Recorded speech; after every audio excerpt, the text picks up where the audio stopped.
오늘 하나님 앞에 나온 여러분을 진심으로 축복합니다. 할렐루야. 오늘 주보에 보면은 예수 생명잔치 선포주일로 이렇게 기록되어 있습니다. 11월 우리가 둘째 주일날 11월 11일 날입니다. 그날이 무슨 날이냐면 우리 젊은이들이 좋아하는 빼빼로데이입니다. 11월 11일. 그래서 사랑하는 사람들에게 빼빼로를 나누어주고 사랑을 고백하는 날이라고 하는데요, 오늘 우리는 예수님의 사랑을 가지고 다른 사람들에게 그 사랑을 나눠줄 수 있는 소중한 날이 되었으면 합니다. 아멘. 아멘. 세상에서 가장 아름다운 단어를 하나 꼽으라면 무엇으로 꼽을까? 저는 기쁨이라는 단어를 꼽고 싶습니다. 사실 우리 소중한 단어 중에 하나가 웃음이라고 하는 것도 있을 수 있는데요, 이 웃음이라고 하는 것은 보니까 완벽하게 아름다운 것은 아니더라고요. 웃음에도 보니까 쓸쓸한 웃음이 있더라고요. 또 비웃는 웃음도 있어요. 또 웃을 때 어떤 웃음이 있어요? 허탈한 웃음도 있습니다. 물론 아주 기뻐서 대소판하는 웃음도 있지만은 그렇게 웃는 웃음들도 있다는 것이죠. 그러나 이 기쁨은 다른 뜻을 전혀 가질 수가 없어. 여러분 생각해 보세요. 허탈한 기쁨이 있어요? 아니면 쓸쓸한 기쁨이 있습니까? 비웃는 기쁨이 있습니까? 이런 기쁨이 없어요. 기쁨은 오직 말 그대로 기쁨이에요. 그런데 이 기쁨 중에 어떤 것이 가장 큰 기쁨일까? 사실은 여러분, 나를 창조하신 하나님을 기쁘시게 하는 것이야말로 가장 큰 우리의 기쁨이 되는 줄로 믿습니다. 사실 아들을 낳고 좋아하는 이들을 여럿 보았습니다. 그것도 아주 늦게, 아니면 시험관 아기로 어쩔 수 없이 인공수정을 통해서 낳는 경우도 있고, 그래서 이렇게 자녀를 얻으면은 아주 그 기쁨이 말할 수 없는 그런 표현을 하는 분들을 보았습니다. 사업이 잘 될 때로 기쁘잖아요. 또 어떤 일이 있어요? 이제 조금 있으면 수시도 지금 계속 진행되고 있고, 또 대학 입시 전형도 있는데 이 대학에 합격하면 또 온 가족이 기뻐하고 줄구합니다. 여러분 언제 제일 기쁩니까? 아마 이런저런 기쁨을 다 겪어보지 못했지만은 그 깊이를 전부는 알 수 없지만 오늘 성경이 말씀하고 있는 기쁨, 정말로 하나님이 기뻐하시는 기쁨, 우리 주님이 기뻐하시는 기쁨, 그것이 있다는 사실을 우리가 깨닫고 그 기쁨에 동참하는 것이야말로 우리 성도들의 큰 축복인 줄로 믿습니다. 하나님께서는 우리를 택하셔서 하나님 나라 백성으로 삼아주셨어요. 사실 이스라엘 백성들을 처음 하나님께서 그들을 택하셔서 아브라함 때부터 그들을 다윗 때까지 쭉 그들의 백성으로 삼아주셨습니다마는 그들은 실패하고 말았습니다. 하나님을 기쁘시게 하는데 실패했어요. 하나님께서는 그들을 큰 백성을 만들어 주셨고, 그리고 가나안 땅이라고 하는 영토도 주셨고, 우리가 잘 알다시피 신명기서를 통해서 하나님께서 법도 제정해 주셨습니다. 법을 제정해 주시고 영토를 제정해 주시고 국민을 주셔서 이 주권적인 나라를 만들어 주셔서 하나님이 기뻐하시는, 하나님만을 섬기는 이상적인 나라를 만들어라, 그리고 그들에게 명령하셨습니다만 그들은 하나님의 기쁨이 되질 못했어요. 그리고 어떻게 합니까? 가나안 족속들의 우상을 숭배하고 거기에 빠져서 그들은 하나님을 배역하고 결국은 바벨론으로 포로로 잡혀가고 70년 만에 돌아왔지만은 그들은 온전한 나라를 이루지 못하고 결국은 흐지부지 있다가 예수님 당시에 AD 70년에 완전히 멸망되어 세계 곳곳으로 뿔뿔이 흩어집니다. 그러다가 1945년도 8년도 돼서 이스라엘 나라를 다시 세우게 됩니다마는, 여러분 이토록 그 나라도 사도 바울이 이야기하기를 원가지도 버리셨는데, 우리가 새로 거기 접붙임받은 사람들도 하나님이 얼마든지 그들을 버리실 수 있다. 언제? 하나님을 떠나고 죄악 가운데 있을 때는 그럴 수 있다라고 말씀해 주고 있어요. 여러분 오늘 우리가 하나님의 백성으로 부름받은 존재로서 이제 이스라엘 백성들이 실패한 전철을 밟지 아니하고 하나님이 기뻐하시는 믿음의 성도들로 우리가 살아가야 될 줄로 믿습니다. 할렐루야. 그런데 우리 주님이 기뻐하실 때가 언젠가 보았더니요, 주님께서는 잃어버린 지극히 작은 소자라 할지라도 그 사람을 다시 찾을 때 그토록 기뻐하시더라고요. 그래서 우리 주님의 관심은 언제나 잃어버린 것에 관심이 가 있었다는 거예요. 오늘 마태복음 18장 12절에 보니까 너희 생각에는 어떻겠느뇨? 만일 어떤 사람이 양 100마리가 있는데 그 중에 하나가 길을 잃었으면 그 99마리를 산에 두고 가서 길 잃은 양을 찾지 않겠느냐. 여러분, 이 말씀은 예수님의 비유입니다. 어떤 사람에게 양이 100마리 있는데 그 중에 한 마리가 길을 잃어서 잊어버렸어요. 그래서 너희들은 그러면 그 한 마리를 대수롭게 여기겠느냐라고 하는 거예요. 여기서 이 잃어버린 양에 대해서 목자의 심정이 가득 담겨 있음을 보게 됩니다. 비슷한 이야기가 성경에 많이 나옵니다. 누가복음 15장에 보면 15장 4절에 보니까 너희 중에 어느 사람이 양 100마리가 있는데 그 중에 하나를 잃으면 99마리를 두고 들에 두고 그 잃은 것을 찾도록 찾아다니지 아니하겠느냐. 그리고 그 다음에 나오는 이야기가 중요합니다. 이와 같이 죄인 하나가 회개하면 하늘에서는 회개할 것 없는 의인 99을 인하여 기뻐하는 것보다 더하리라. 잃은 것을 찾는 것에 대해서 주님이 기뻐하신다라고 하는 사실을 이 99마리 양을 두고 한 마리 양을 찾는 그것에 대해서 말씀해 주고 있음을 보게 됩니다. 또한 아주 가장 하이라이트는 우리가 잘 알다시피 이 탕자의 비유에 있습니다. 어떤 사람에게 아들이 둘이 있었는데 이 둘째가 아버지에게 내 재산을 좀 미리 나눠주세요. 제가 이것을 가지고 사업을 해서 크게 일으키겠습니다. 그리고 재산을 가지고 멀리 떠납니다. 그런데 먼 나라로 가서 잘 사업을 했으면 좋겠는데 그곳에 가서 새로운 친구들을 사귀느냐고 허랑방탕하겠습니다. 마침내 그 나라에 큰 흉년이 들었죠. 그래서 그가 이제 궁핍합니다. 자기를 따랐던 친구들도 다 돈이 없으니까 다 뿔뿔이 흩어집니다. 그래서 취직을 했습니다. 요즘 취직하기 힘들다고 하는데 취직을 했어요. 어디 취직을 했느냐? 공장에 취직한 게 아니라 돼지 농장에 취직을 했어요. 근데 이 돼지 농장에 취직을 해서 그가 하는 일은 돼지 똥을 치우고 돼지에게 먹을 것을 주고 이런 것들을 쭉 하는데요, 품삯이 뭐였는 줄 압니까? 품삯도 없이 그냥 일을 하는 것 같은데 돼지가 먹는 쥐염 열매를 그것을 먹고 살았다고 성경이 이야기를 해주고 있습니다. 그렇게 살다가 그는 아버지를 떠올리고 기억을 합니다. 그리고 이렇게 이야기합니다. 이 쥐염 열매라도 실컷 먹었으면 좋겠는데 그것도 주는 자가 없구나. 내 아버지에게는 양식이 풍족한 품꾼이 얼마나 많은데 나는 여기서 줄여 죽게 되었구나. 내가 이런 아버지께로 가서 아버지, 내가 하늘과 아버지께 죄를 얻었사오니 지금부터 아버지 아들이라 생각하지 말고 나를 품꾼의 하나로 써주소서 라고 말씀을 드리고 내가 아버지께로 다시 돌아가야 되겠다.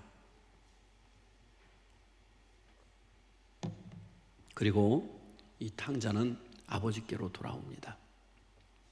아버지께로 돌아오는데 여러분, 아버지는 어떤 줄 알아요? 탕자는 아직도 아버지를 발견하지 못했는데 아버지는 탕자를 발견하고 아들을 발견하고 뛰어나옵니다. 그리고 목을 어겨맞고 입을 맞추며 그 아들이 돌아오는 것을 그토록 기뻐합니다. 그리고 그뿐만이 아닙니다. 아버지가 어떻게 이야기를 하고 있는가? 사람들에게 이렇게 얘기합니다.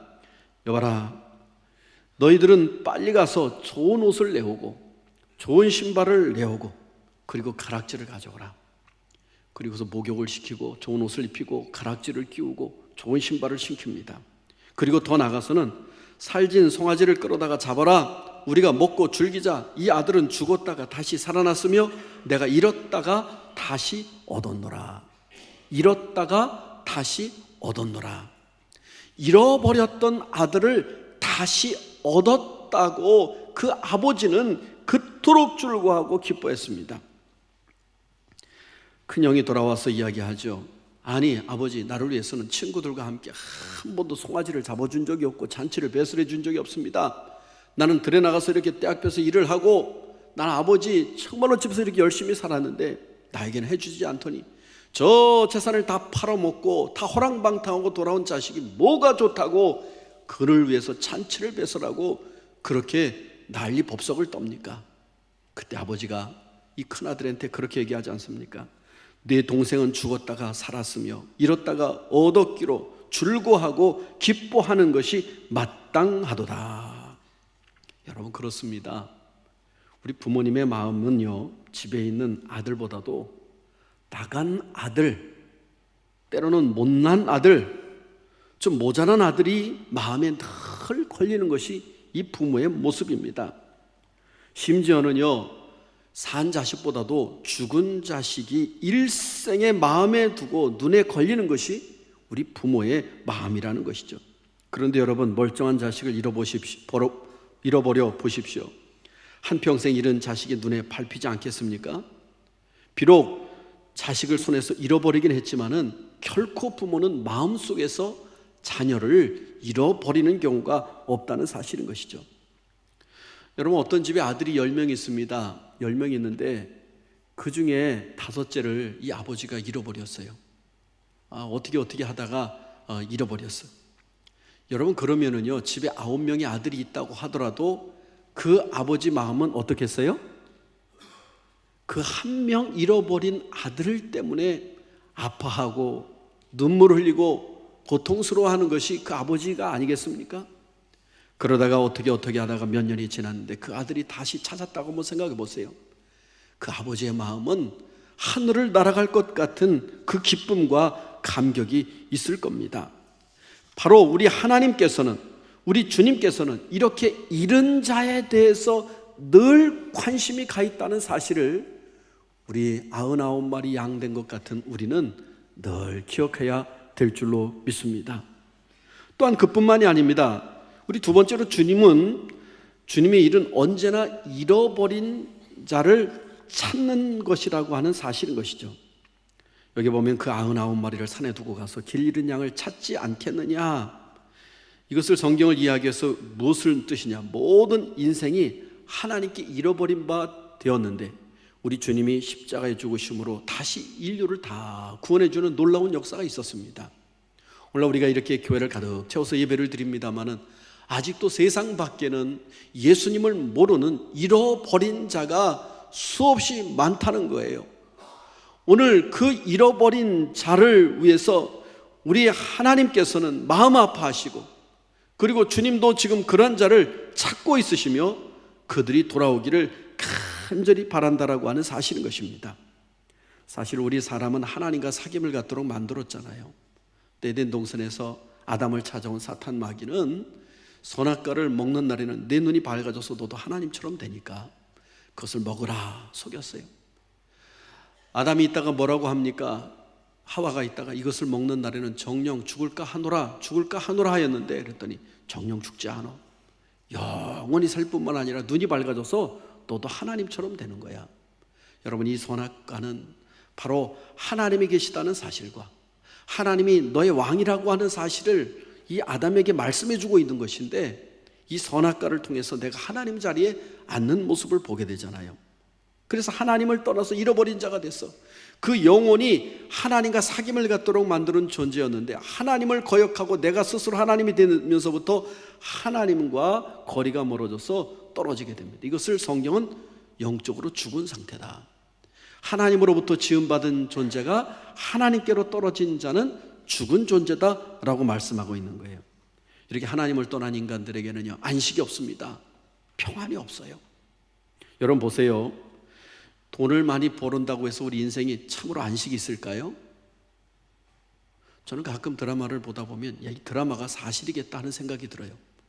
왜냐하면 이 부잣집이 나오는데 부잣집에는 목소리가 더 커. 형제들 간에 누가 더 이 재산의 높은 자리에 앉을까 항상 머리 쓰고 형제 간에도 이 사이가 안 좋아. 그리고 보면은 때로는 아버지까지도 막 밀쳐내고 왕자리 빼앗듯이 그 자리로 올라가려고 하는 그런 자녀들도 있어. 우리나라에 제일 높은 빌딩을 지은 리을 땡땡땡 기업이 있어요. 여러분 기업 뭐 아시겠죠? 저 서울에 가면 제일 높은 타워를 짓는. 그런데 이 분에게는 그 전 회사를 설립한 회장에게는 부인이 여러 명 있어. 자식이 각각 배다른 형제가 있어. 여러분, 그들의 그 자리를 빼앗기 위해서 그 다툼은요, 정말로 우리가 다 말할 수 없는 그런 것들이 그 속에 깊이 있음을 보게 됩니다. 우리나라의 제일 큰 재벌도요, 자녀가 여러 명이요, 거기도 배다른 자녀들이 있어. 그러다 보니까 회사들을 하나하나 이렇게 띄어서 각각 분립해 나가는데 미리 다 띄워주고 메인은 그 적통이 잡겠다고, 그래서 그 자리를 다 이렇게 차지하고 있지 않습니까? 저는 이 장면을 보면서 야, 돈이 많다고 행복한 것 아니다. 저는 늘 얘기합니다만 저에게는 동생 넷이 있습니다. 다 딸들입니다. 제가 보기엔 무지하게 이쁜데 다른 사람이 보기엔 그렇지도 않다고 그래요. 그런데 이 동생들이 진짜 제가 이쁜 것은 우리 부모님에게 정말 잘해요. 정말 잘해요. 제가 생각해봐도 정말 잘해요.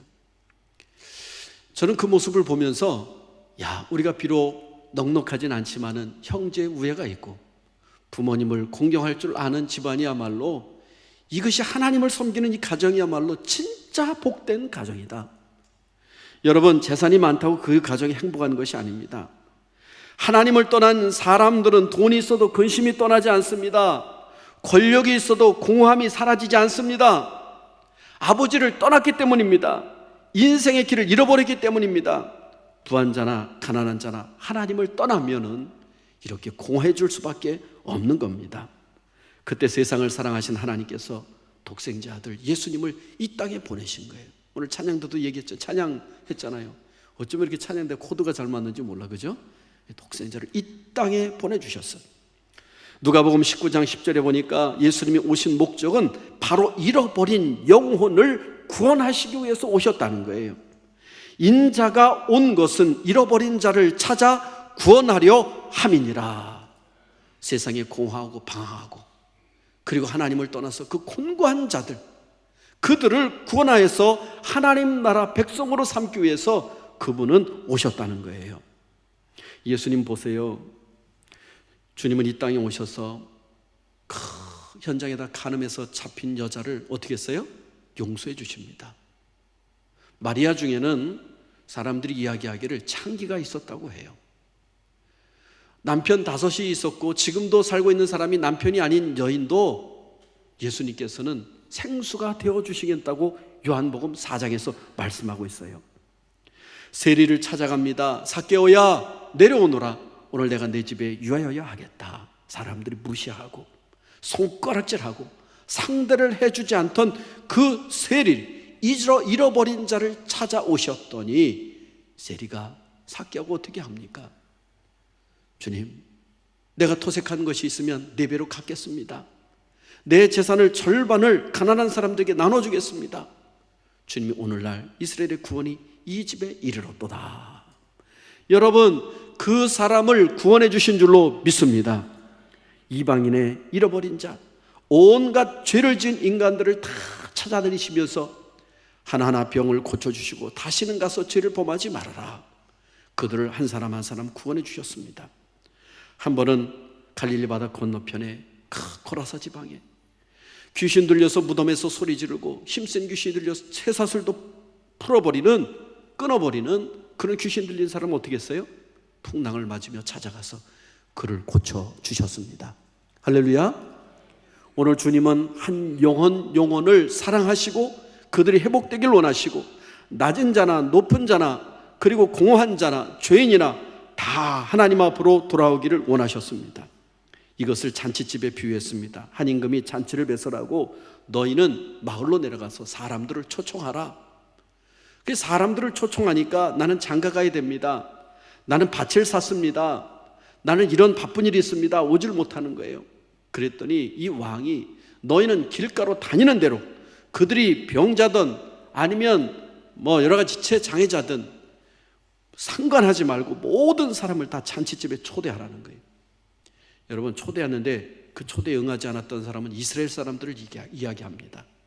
그리고 그 밖에 외인들은, 길로 만나는 사람들은 이방인들이 다 그 잔치자리, 하나님 나라에 들어올 것에 대해서 말씀해 주고 있는 것을 우리 예수님이 이야기하고 있지 않습니까? 사랑하는 성도 여러분, 우리 예수님은 이 땅에 오셔서 공생애 동안에 한 영혼을 사랑하고 그들이 다 구원받기를 원하시며 그 일을 향하여 끊임없이 돌아다니셨습니다. 여러분, 세상에서 제일 큰 기쁨이 뭡니까? 바로 이런 것을 찾는 기쁨인데, 우리 주님은 바로 잃어버린 영혼을 찾을 때에 가장 기뻐하셨다는 것이죠. 자신의 생명을 주어가면서까지 그들을 사랑하시고 기뻐하셨다는 사실인 것입니다. 저도 목회하는 중에 보니까요, 제일 반가워하는 사람이 있어요. 제가 이렇게 신앙생활 하다 보면은 어떤 사람은 2주 만에 나오는 분이 있고, 전에도 보니까 어떤 분은 한 2년 만에 다시 교회를 나온 분이 있고, 어떤 분은 5년 만에 나온 분이 있어요. 여러분, 제가 이렇게 밖에 나갈 때 제가 특별히 어떤 분을 향해서 막 더 미소를 띠고 반가워하고, 나는 왜 멀뚱멀뚱 쳐다보고 별로 시큰둥하면서 바라보지? 라고 하는 분들이 혹여 있을지 모르겠어요. 여러분, 나를 특별히 반겨준다고 한다면 내가 뭔가 좀 신앙생활이 좀 덜 됐는가 한번 생각을 해보셔야 돼. 2주 만에 나왔나? 한 달 만에 나왔나? 한번 생각을 해보셔야 돼. 목사님 반겨주신다고 하니까 나도 한 몇 달 좀 빠져볼까? 하시는 분 없기를 바랍니다.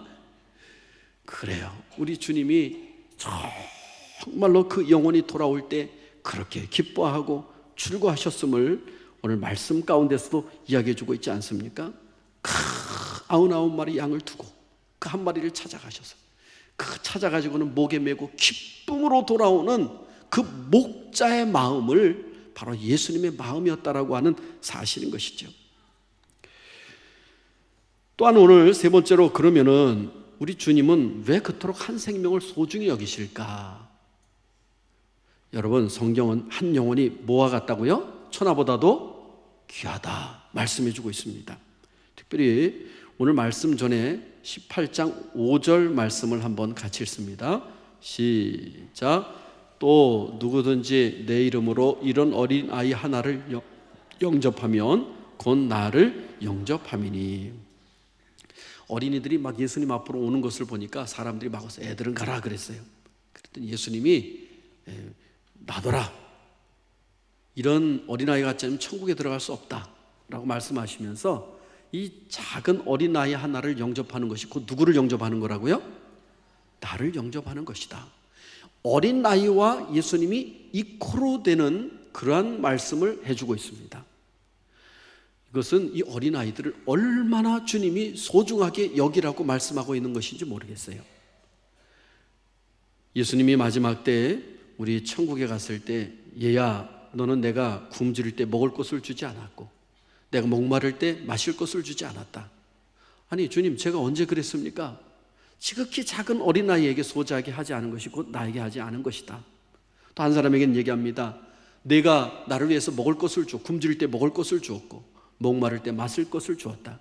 주님, 제가 언제 그랬습니까? 얘야, 지극히 작은 자에게 한 것이 곧 누구에게 한 것이다? 나에게 한 것이다. 사실 예수님 당시에는 어린아이는요, 사람 축에도 들지 못했습니다. 지금부터 2000년 전에는 어린아이와 여자는 사람 축에 들지 못했어요. 그래서 이 사람 숫자에도 들지 않아서 빈들에서 오병이어의 기적이 일어났습니다. 보리떡 5개와 물고기 2마리로 5,000명이 먹고도 12광주리가 남았는데, 이 5,000명을 계수한 것은요, 여자 안 들어갑니다. 아이들 안 들어갑니다. 오로지 20세부터 50세 사이에 장정들의 나이만, 그런 남자들만 들어간 거예요. 그래서 혹자는 얘기하잖아요. 보통 이 사람들보다 남자나 여자나 어린아이가 더 많이 모였을 것이다. 그렇잖아요, 여러분. 우리 교회도 보면 여성들이 더 종교성이 크고 또 아이들도 더 많이 모이고 하는 모습이 있잖아요. 옛날에는 뭐 지금보다 훨씬 더 많은 자녀들을 낳았으니까요. 여러분, 그런데 예수님은 그 어린아이 하나라도 무시하거나 없이 여기지 아니하고 자신과 동급으로 여겨달라고 사람들에게 이야기하고 있어요. 여러분, 예수님은요, 이토록 가난하고 헐벗고 연약한 자 한 사람도 무시하지 않았습니다. 그 사람이 죄인이라고 무시하지 않았습니다. 여러분, 오늘 우리가 하나님 앞에 한 영혼을 사랑하되 한 사람의 소중함을 깨닫되 이러한 마음을 가지고 사랑하고 복음을 전할 수 있는 우리 모두가 될 수 있기를 주님의 이름으로 축복합니다. 할렐루야, 할렐루야. 예수님은 바로 이렇게 양 한 마리와 99마리까지도 동일시 여기는 장면을 보게 됩니다. 99마리 양을 들에 두고 산에 두고, 그리고 예수님은 그 목자는 한 마리 양을 찾으러 나가시는 거예요. 오늘 우리 교회 성도가 99마리 양이라고 한다면 잃어버린 한 마리 양을 찾아 나서기 위해서 헤매고 계시는 그런 모습을 보게 됩니다. 사랑하는 성도 여러분, 오늘 이토록 그 한 영혼을 그토록 소중히 여기셨다는 사실을 오늘 주님께서 비유로 이렇게 말씀하고 있다라고 하는 사실인 것이죠. 마태복음 18장 13절로 14절에 보니까 진실로 너에게 이르노니 만일 찾으면 길을 잃지 아니한 99마리보다 이것을 더 기뻐하리라. 이와 같이 이 소자 중에 하나라도 이루어지는 것은 하늘에 계신 너희 아버지 뜻이 아니니라. 여러분, 모든 사람이 하나님 앞으로 돌아와 구원받기를 원하는 것이 누구의 뜻이라고요? 아버지의 뜻이라는 거예요. 여러분, 그러므로 여러분 중에 또 우리 가운데 정말로 지극히 작은 소자라 할지라도 하찮게 우리가 그렇게 대해서는 안 될 것입니다. 물건 하나라도, 하찮은 물건이라도 잃어버리고 싶은 사람이 누가 있겠습니까? 그것은 저와 여러분의 뜻이 아닐 것입니다. 잃어버린 것을 찾기 위해서 애쓸 것입니다. 찾고 나서 기뻐서 그 마음에 기쁨이 가득 찰 것입니다. 주님이 언제 기뻐하십니까? 천국에서는 언제 기뻐하셨죠? 18절에 보니까 찾으면 길을 잃지 아니한 99마리보다 이것을 더 기뻐하리라. 내 동생은 죽었다가 살았으며 잃었다가 얻기로 우리가 즐거워하고 기뻐하는 것이 마땅하도다. 우리 탕자의 이야기에서도 말씀하시잖아요. 이와 같이 죄인 하나가 회개하면 하늘에서는 회개할 것 없는 의인 99을 인하여 기뻐하는 것보다 더하리라. 여러분, 잃어버렸던 영혼 한 사람이 주님 앞으로 돌아오면 천국에서는 천국잔치가 배설된다라고 성경은 말씀해주고 있습니다. 여러분, 아버지의 뜻은 잃었던 자를 찾을 때 그것을 기뻐하시고 그들이 구원받기를 원하신다는 사실을 마음속 깊이 새겨두시기를 바랍니다.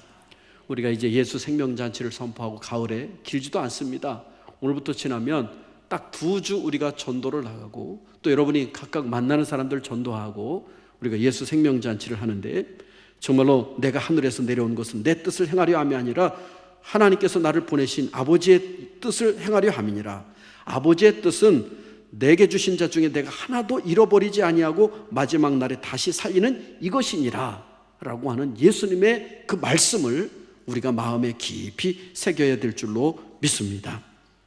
내 아버지의 뜻은 아들을 보고 믿는 자마다 영생을 얻는 것이니라. 오늘 주님께서 우리에게 이것을 가르쳐주고 계시고 명령하고 계신 줄로 믿습니다. 에베소서 5장에 보면 주님이 기뻐하시는 것이 무엇인가 시험하여 보라고 말씀해주고 있습니다. 그리고 기뻐하는 일을 하는 이에게 복을 주실 것이라고 말씀하고 있습니다. 사람이 만일 온 천하를 얻고도 제 목숨을 잃으면 무엇이 유익하리요? 사람이 무엇을 주고 제 목숨을 바꾸겠느냐? 온 천하보다도 귀한 영혼이라고 말씀해주고 있는 것이죠. 일본 작가 중에 전에도 한번 말씀드렸습니다만 미우라 아야코라고 하는 작가가 있습니다. 이 작가가 한 번은 이 젊은 날에 이 폐병에 걸렸어요. 지금도 저 북한에 보니까 폐병 환자가 그렇게 많다고 해요.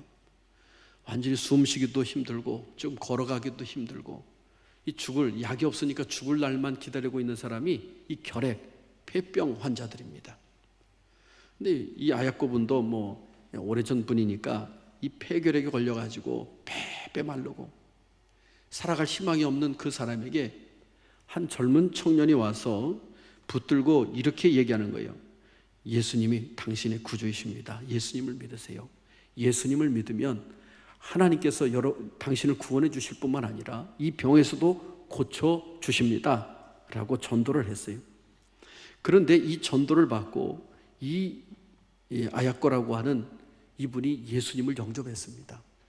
그리고 이분이 쓴 소설이 뭐냐면 빙점이라고 하는 소설을 썼어요. 이 빙점 소설에는 한 사람이 예수님을 만나는 장면, 그리고 그 일생 동안 예수님과 동행하는 그런 하나님의 사람으로 살아가는 모습을 거기에 가득 담겨져 있다는 거예요. 그러니까 이 소설을 본 사람은요, 일본에서 어마어마하게 팔려나갔는데 수백만 권이 팔려나갔습니다. 우리나라에서도 많은 사람들이 이 책을 사보았어요. 근데 이 책을 본 사람들은 자신들이 무신론이라 할지라도 하나님은 계시는구나, 하나님을 믿는 사람은 이렇게 살아가는구나, 그리고 실제로 이 소설을 보고 예수 믿는 사람들이 수없이 많았다는 거예요. 아야코라고 하는 그 폐병 환자, 죽어가는 사람, 보잘것없는 사람, 그 사람을 복음 전해서 구원시키니까 수많은 사람들에게 영향력 있는 복음 전하는 사람이 되었다는 거예요. 사랑하는 성도 여러분, 이 땅에 소중하지 않은 사람은 한 사람도 없습니다.